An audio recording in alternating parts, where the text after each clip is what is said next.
Oi pessoal, boa noite. Tô meio sumida aqui do Reflexões, mas pretendo voltar, é que tava meio corrida esses dias. E hoje eu queria falar um pouquinho sobre espiritualidade e ciência, né? Esses dias eu coloquei uma frase sobre isso lá no Instagram, e depois eu fiquei pensando, né, que eu sempre escrevo um textinho pequeno ali embaixo da frase, mas me deu vontade de fazer algo a mais, porque era um assunto que vale a pena refletir muito, que é muito interessante e também dá vários insights pra gente, principalmente quem busca, né, uma vida um pouco mais espiritualizada, um entendimento, né, um pouquinho maior de como as coisas funcionam, quem sou eu, para onde eu vou, né, que maluquice é essa que a gente está vivendo. E se a gente parar para pensar, né, muitas pessoas consideram que a ciência é oposta a religiões, etc. Mas na verdade é porque a gente acha que a ciência quer comprovar coisas que ninguém consegue comprovar, e aí se a ciência vem e desmente alguma coisa que você sempre acreditou, você fala que a ciência é isso, que não sei o que, ou seja, né, é uma briga de duas pessoas, né, com muita ignorância sobre o que está acontecendo do outro lado, né, vendo só sobre um ponto de vista, tentando negar o outro, né? Então o cientista quer negar a religião e o religioso quer negar o cientista, né? Ignorâncias de Kali Yuga, né? Dessa era que a gente vive.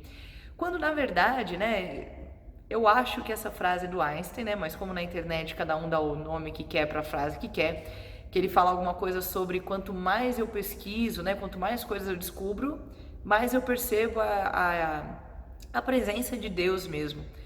E pensando sobre essa frase e pensando sobre isso que eu estava tendo na minha aula, é exatamente isso, né? O cientista, ele não é capaz de criar nada, né? O cientista não cria nada de verdade. O que ele faz é observar alguns fatos, né, que acontecem na natureza, observar que existe uma recorrência, observar que existe uma lógica, que nem sempre ele sabe explicar a lógica, mas ele vê que existe essa lógica. E aí ele vai falando que a gravidade funciona assim, mas quem criou a gravidade? A gravidade já estava lá, só foi alguém que observou, por que será que eu largo um papel no ar e ele cai? Por que a hora que a fruta fica madura ela cai?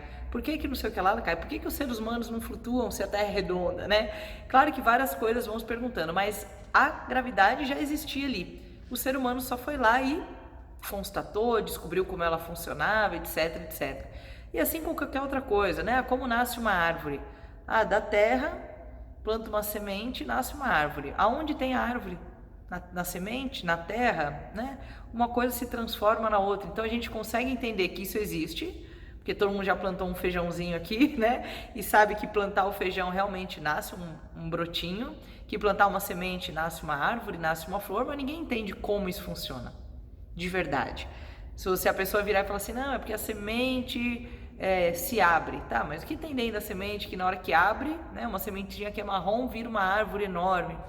Então, apreciar esses detalhes, né, torna a gente muito mais próximo desse conceito de Deus, desse conceito de todo, do que afasta, né? Então, a ciência, na verdade, aproxima as pessoas da espiritualidade e não afastam.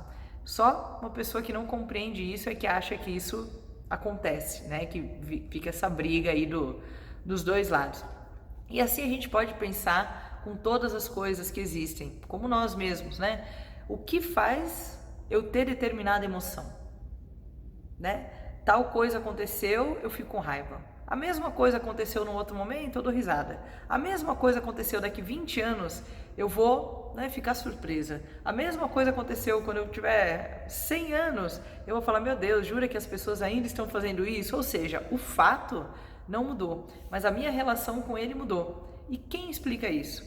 Você se tornou mais maduro. O que me fez me tornar mais maduro? O que significa ficar mais maduro? Então, se a gente fizer, né, 2 ou 3 porquês, a gente vai ver que a gente não sabe resposta nenhuma. E o fato de não saber resposta nenhuma valida ainda mais, né, esse conceito dos Vedas, de Vedanta, né, de Ishvara, aquele que governa, né, Brahman, o absoluto, Deus, seja lá o nome que a gente quer dar. Quanto mais a gente aprecia que nada realmente está sob o nosso controle, porém, tudo está acontecendo dentro de uma ordem, eu nasci no lugar certo, você no lugar certo, com a mãe certa, com o pai certo, com a mente de um jeito, com a mente de outro, porque é o nosso papel nessa grande sociedade, não sociedade de humanos, não, sociedade imaginando, né, toda essa existência. Então, se alguma vez você achar que a ciência nega a espiritualidade e vice-versa, Pensa nisso que eu falei. A ciência, na verdade, só compreende como as coisas acontecem, mas o porquê, isso ninguém sabe. Namastê.